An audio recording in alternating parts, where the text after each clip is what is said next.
Friends, you've worked so hard landing that job, dreaming of owning your own home. But what happens when you have the specs, qualifications, but no content?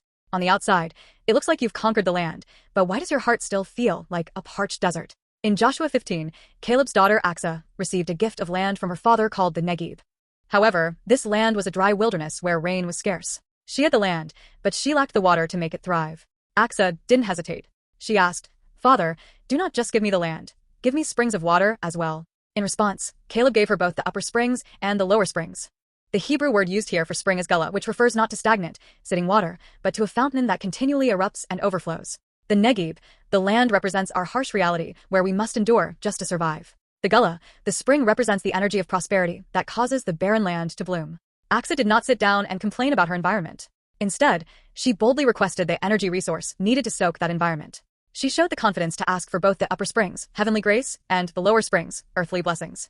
Can we make these springs burst forth through our own efforts? The lower springs of worldly success may quench our thirst for a moment, but we will soon be thirsty again.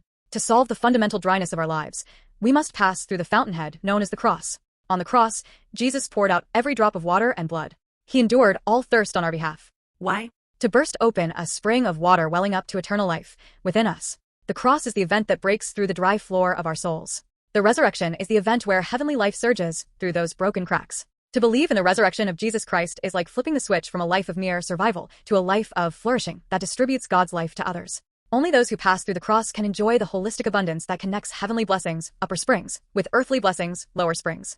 Beloved, meeting Jesus means gaining the gullah, the energy source that distributes blessings. God does not want you to just barely survive in the wilderness. He wants you to break open a spring and make the desert bloom. Pray boldly.